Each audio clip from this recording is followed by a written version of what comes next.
यह कहानी है आरूही और एक गुड़िया की, जो एक छोटी लड़की के ऊपर लिखी हुई है। एक दिन की बात है, आरूही सुबह पार्क में टहलते हुए जा रही थी। तभी उसे एक रोती हुई बच्ची मिली। आरूही ने उससे रोने का कारण पूछा तो लड़की ने बताया कि वह जिस गुड़िया से खेल रही थी वह इसी पार्क में कहीं खो गई है। आरूही ने उस बच्ची को उसकी गुड़िया ढूंढ लाने का आश्वासन दिया, जिससे वह बच्ची चुप हो गई। आरूही ने गुड़िया ढूंढने के लिए समय मांगा और फिर दूसरे दिन गुड़िया लाने का वादा करके वहां से चली गई, पर गुड़िया ना तो आरूही को मिली और ना ही उस बच्ची को।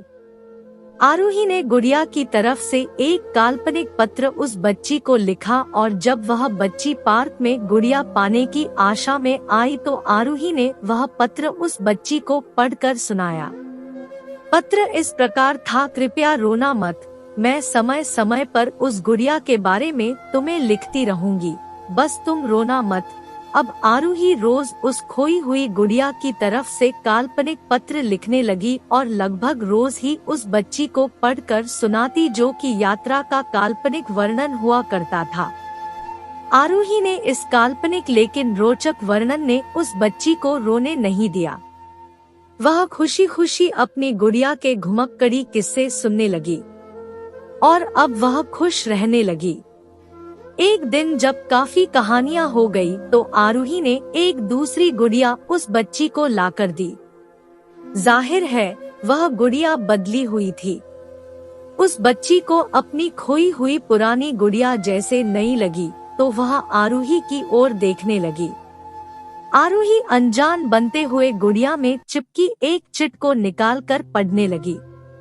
उसमें लिखा हुआ था, यह मैं ही हूँ, तुम्हारी वाली गुड़िया जो पार्क में खो गई थी। दुनिया भर की लंबी यात्रा की वजह से मैं थोड़ी बदल गई हूँ। बच्ची को इस गुड़िया और आरूही पर विश्वास हो गया। वह गुड़िया लेकर घर चली गई। वर्षों बाद जब वह बच्ची बड़ी हो गई तो एक दिन वह अपनी अलमारी में कुछ ढूंढ रही थी तो उसका ध्यान उसी गुड़िया पर गया जो आरूही ने उसे दी थी।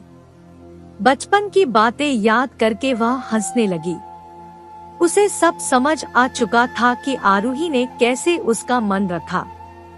उसे उस गुड़िया पर फिर प्यार आने लगा। वह उसे बड़े गौर से देखने लगी।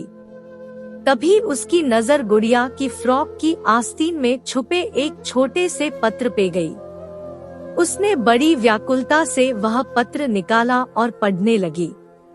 पत्र में संक्षेप में यह लिखा हुआ था, हर वह चीज जिससे तुम प्यार करती हो कभी न कभी तुमसे खो जाएगी और जो तुम्हारे पास होगी वही तुम्हारे लिए सच्चे रूप में बनी होगी। तो दोस्तों, आज ये हमारी पहली कहानी थी। आपको कैसे लगी कमेंट करके जरूर बताएं।